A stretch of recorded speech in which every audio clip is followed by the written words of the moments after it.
জয় মা বলো, জয় গুরুদেব। নমস্কার, রাষ্ট্র বিআরসি সকলকে স্বাগত জানাই। আশা করি সকলে ভালো আছেন। আজ আবার মান্থলি রাশি নিয়ে আলোচনা করবো এবং আজকে আলোচনা করবো 2025 এপ্রিল মাস কেমন যেতে চলেছে কর্কট রাশির জাতক বা জাতিকাদের সেই নিয়ে। শুরুতেই বলবো, এই আলোচনা আপনাদের জীবনে 40 থেকে 50 ভাগ ফলিত হবে। কেউ দয়া করে ভাববেন না এটা আপনাদের জীবনে 100% ফলিত হতে চলেছে। তার কারণ হচ্ছে, যার ব্যক্তিগত লগ্ন কুষ্ঠের পরিস্থিতি অত্যন্ত খারাপ বা দশা খারাপ চলছে, তার ক্ষেত্রে কিছু বৈষম্য হতে পারে এবং এটি কারোর ব্যক্তিগত লগ্ন কুষ্ঠি নিয়ে আলোচনা নয়, সেটা মাথায় রেখে দেখবেন। এর উদ্দেশ্য হচ্ছে যা কিছু ভালো রয়েছে তা দেখে যেন আরও ভালোভাবে প্ল্যান করতে পারেন এবং যা কিছু খারাপ বা নেগেটিভ রয়েছে তা দেখে যেন সতর্ক বা সাবধান হতে পারে। তো আর দেরি না করে আলোচনা শুরু করবো। শুরুতেই বলবো যে আপনাদের লগ্নে কিন্তু মঙ্গল রয়েছে এবং নীচ রয়েছে। তো লগ্নে এই নীচ মঙ্গলের জন্য আপনাদের মাথা যন্ত্রণা, ইমিউনিটি সিস্টেমে একটু কমজোরি হতে পারে। এই মাসে টুকটাক শরীর খারাপ হতে পারে এবং মাথা যন্ত্রণা, মাথায় চোট আঘাত লাগা, মুখে কোনো সমস্যা, এগুলো কিন্তু টুকটাক হতে পারে।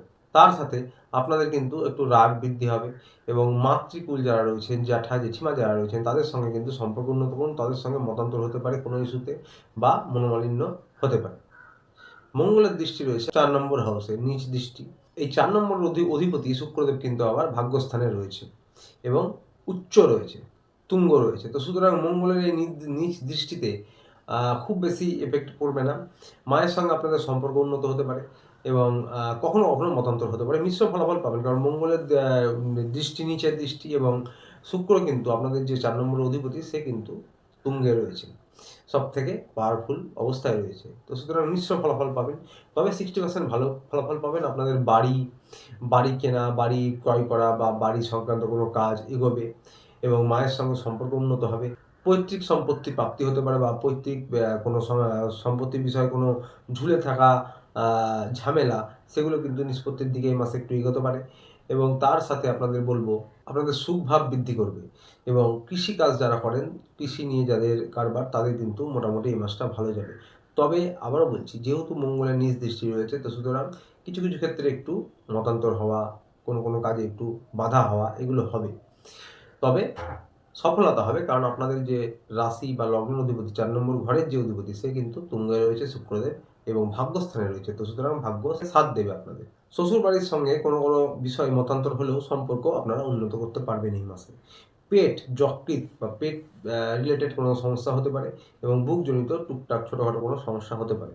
অপরদিকে আপনাদের 3 নম্বরে 5টি গ্রহের দৃষ্টি একত্রে রয়েছে, একসঙ্গে রয়েছে। তো সুতরাং আপনাদের কিন্তু পরাক্রম, কাজে উদ্যম, এনার্জি লেভেল বাড়াবে।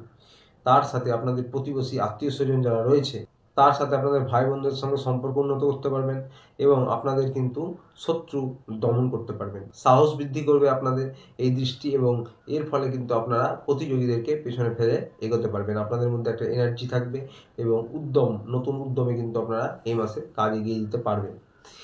ভাই বোনদের সঙ্গে সম্পর্ক উন্নত হবে এই মাসে। গলা, কাঁধ বা কানে ছোটোখাটো কোনো সমস্যা হতে পারে, কারণ বিশেষ বড় কোনো সমস্যা হবে না। বৃহস্পতি, শনি এবং শুক্রের দৃষ্টি রয়েছে, তার সাথে রাহুর দৃষ্টি রয়েছে, যার জন্য কিন্তু সমস্যা যদি হয় ছোটোখাটো এই রিলেটেড কোনো সমস্যা হতে পারে। 5 নম্বরে দেবগুরু বৃহস্পতির দৃষ্টি রয়েছে এবং এই 5 নম্বর হাউস অন্য কোনো গ্রহের দ্বারা দৃষ্ট হচ্ছে না। তো সুতরাং দেবগুরুর এই দৃষ্টির ফলে আপনাদের কিন্তু পড়াশোনায় উন্নতি, উচ্চশিক্ষায় উন্নতি, যে কোনো কম্পিটিটিভ এক্সামের ক্ষেত্রে উন্নতি হবে, অ্যাডমিশনের ক্ষেত্রে সফলতা পাবেন। যারা উচ্চশিক্ষায় রয়েছেন, তন্ত্রমন্ত্র জ্যোতিষ নিয়ে পড়াশোনা করছেন, তাদের জন্যও কিন্তু এই মাসটা বেশ ভালো যাবে। পড়াশোনায় কিন্তু আপনাদের ভালো উন্নতি করার সম্ভাবনা রয়েছে এই মাসে। এরপরে যারা প্রেমিকা রয়েছেন, তাদের উদ্দেশ্যে বলবো যে আপনাদেরও কিন্তু বোঝাপড়া উন্নত হবে এবং আপনাদের ঘোরাফেরা আনন্দ হুল্লোড় হতে পারে, আপনাদের আকর্ষণ বৃদ্ধি হতে পারে। আপনারা একটু কর্মব্যস্ত হয়ে পড়বেন এবং ইগোর সমস্যা হতে পারে। লগ্নের নিচ মঙ্গল রয়েছে, হুটহাট রেগে যাওয়া বা ছোট কথাকে বড় করে তোলা, এই বিষয়গুলো থেকে একটু এড়িয়ে থাকবেন। তাহলেই আপনাদের কিন্তু প্রেম ভালোবাসার জন্য এই মাসটা ভালো, বিবাহের কথা এগোতে পারে যারা বিবাহের জন্য প্রচেষ্টা করছেন। 70% আপনাদের কিন্তু ভালোই যাবে। এবার বলবো হাজব্যান্ড ওয়াইফ নিয়ে, যারা হাজব্যান্ড ওয়াইফ রয়েছে, হাজব্যান্ড ওয়াইফের ক্ষেত্রে বলবো মিশ্র ফলাফল পাবেন আপনারা। তার কারণ হচ্ছে মঙ্গল নিচ হয়ে বসে রয়েছে এবং সপ্তম দৃষ্টি দিচ্ছে আপনাদের 7 নম্বর হাউসে। তবে দেবগুরু বৃহস্পতির দৃষ্টি দমনিত রয়েছে, দেবগুরু বৃহস্পতি আপনাদের 7 নম্বর হাউসে দৃষ্টি দিচ্ছে। তো সুতরাং স্বামী স্ত্রীর বোঝাপড়া উন্নত করবে এবং স্বামী স্ত্রীর একে অপরকে হেল্প করার প্রবণতা থাকবে। ঝগড়া বিবাদ কিন্তু হবে, মনোমালিন্য হবে, হুটহাট রেগে যাওয়া হবে, এগুলো থাকছে, কিন্তু বৃহস্পতি কিন্তু সেগুলোকে মেকআপ দেবে। তো মিশ্র ফলাফল ওই জন্যই বললাম। নিজেদের সম্পর্ক উন্নত করুন, একে অপরকে সাহায্য করুন। যারা স্বামী স্ত্রী একসঙ্গে জব করেন বা একসঙ্গে পার্টনারশিপে কোনো ব্যবসা করেন, তাদের জন্য বলবো যে মিশ্র ফলাফল রয়েছে নিজেদের সম্পর্ক উন্নত করুন, একটু হুটহাট রেগে যাওয়া বা ইগোর সমস্যাকে এড়িয়ে চলুন, মোটের ওপর আপনাদের 50% ভালো যাবে। 10 নম্বরের অধিপতি আপনাদের কিন্তু মঙ্গল, সে নীচ হয়ে রয়েছে। তো সুতরাং কর্মক্ষেত্রে রেগে যাওয়া, হুটহাট মেজাজ হারানো, মনে হতাশা আসা, মাথা যন্ত্রণা হওয়া, এই সবগুলো কিন্তু থাকবে। মানসিক চাপ, টেনশন এগুলো কিন্তু থাকছে। তবে মুখের বাণী কথার উপর নিয়ন্ত্রণ রাখবেন এবং ক্রোধের উপর নিয়ন্ত্রণ রাখবেন। সিনিয়র কলিগ, বস, ম্যানেজার যারা রয়েছে তাদের সঙ্গে সম্পর্ক উন্নত করুন। যারা ব্যবসায়ী রয়েছেন, ম্যানেজার, আপনাদের লোয়ার যারা স্টাফ রয়েছে তাদের সঙ্গে সম্পর্ক উন্নত করুন। মুখের বাণী ক্রোধের উপর নিয়ন্ত্রণ রাখুন। তা না হলে কিন্তু আপনার পেছনে প্রতিযোগী, গুপ্তশত্রু মাথা চাড়া দিতে পারে। তবে কাজের জায়গায় কিন্তু অনীহাও আসবে মনে, মাঝে মাঝে কিন্তু হতাশা আসবে, একটা এনার্জি আসছে না বা ভালো লাগছে না, এরকম কিছু হতে পারে এই মাসে। কারণ 10 নম্বর কর্মভাব এবং কর্মস্থানের যে অধিপতি নীচ হয়ে রয়েছে। তবে এখানে একটা ভালো বিষয় হচ্ছে আপনারা এগুলো তো থাকবেই জীবনের সঙ্গে, তবে কাজকে এগিয়ে নিয়ে যান এবং এগিয়ে নিয়ে যাবেনই না শুধু, আপনাদের কিন্তু একটা কাজ করার উদ্যমও থাকবে। 3 নম্বর হাউসে যেটা আমি আগে বললাম 5টি গ্রহের দৃষ্টি রয়েছে এবং আপনারা যখনই কাজ এগিয়ে নিয়ে যাবেন বা কর্ম করতে থাকবেন, মনে মাঝে এই সমস্ত অনীহা আসা বা ইচ্ছে না হওয়া কখনো এইগুলোকে এড়িয়ে তখন কিন্তু আপনারা সফলতা পাবেন। 9 নম্বর হাউসে মনে রাখবেন 5টি গ্রহ রয়েছে। পড়াশোনায় সফলতা, উচ্চশিক্ষায় সফলতা, ব্যবসায় মানে ব্যবসার কারক বুধ সে রয়েছে, ব্যবসায় সফলতা এবং চাকরির ক্ষেত্রে প্রমোশন, পদোন্নতি সমস্ত কিছুর জন্য কিন্তু আপনাদের সফল হওয়া কিন্তু একদম 100%। তারপরে আবার 11th হাউসে দেবগুরু বৃহস্পতির মতন শুভ গ্রহ রয়েছে এবং এই 11th হাউস হচ্ছে লাভ ভাব, সাকসেসের হাউস। তো সুতরাং সফলতা আপনারা পাবেন। কর্ম করার ক্ষেত্রে এইগুলো হতে পারে, মনে অনীহা আসতে পারে, ক্রোধে হতে পারে, ঝগড়া, কথা কাটাকাটি, মনোমালিন্য এগুলো হতে পারে। অনীহা আসা বা কখনো ভালো লাগছে না এরকম মনে হতে পারে, সেগুলোকে এড়িয়ে আপনারা এগিয়ে যাবেন অবশ্যই, কিন্তু আপনাদের মধ্যে একটা এনার্জি থাকবে, কাজ করার উদ্যম থাকবে।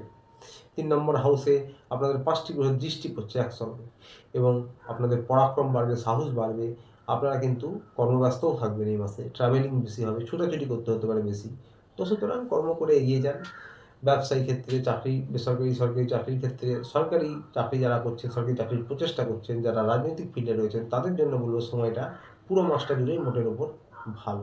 স্বাস্থ্য নিয়ে বলবো 6 নম্বরে শনির দৃষ্টি এবং 8 নম্বরে নীচ মঙ্গলের দৃষ্টি পড়ছে শনির ঘরে, তাও আবার।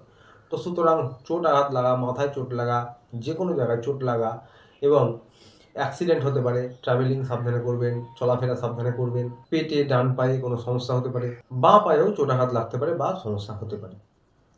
রক্তজনিত যাদের সমস্যা রয়েছে এবং হাড়ে গাঁটে ব্যথা, কোমরের নিচের অংশে ব্যথা বা চোট আঘাত লাগা পায়ের দিকে, রক্তজনিত যাদের high pressure, low blood pressure রয়েছে তাদের একটু ভোগাতে পারে এই মাসে। তো রক্তজনিত কোনো সমস্যা হতে পারে। প্রতিকার নিয়ে বলবো যে আপনারা যারা কর্কট রাশির জাতক জাতিকা রয়েছে, ওম নমঃ শিবায় এই মন্ত্রটি 108 বার পর করে প্রত্যহ জপ করতে পারেন বা চোখ বন্ধ করে 1 মিনিট 2 মিনিট ধ্যানের মতন করতে পারেন। বাড়ির ছাদে বা উঠোনে পাখিদের কিছু খাবার দিতে পারেন, অত্যন্ত ভালো প্রতিকার হবে। মাসে অন্তত একদিন সোমবার শিব মন্দিরে গিয়ে পুজো দিতে পারেন, অত্যন্ত ভালো প্রতিকার হবে। এগুলো সারা জীবন করতে পারেন। তো আজ ছিল এই পর্যন্ত। ভিডিওটি ভালো লাগলে চ্যানেলটিতে অবশ্যই লাইক, সাবস্ক্রাইব করে পাশে থাকবেন। দেখা হচ্ছে আবার পরের ভিডিওতে। আপনারা ভালো থাকবেন, সুস্থ থাকবেন। নমস্কার।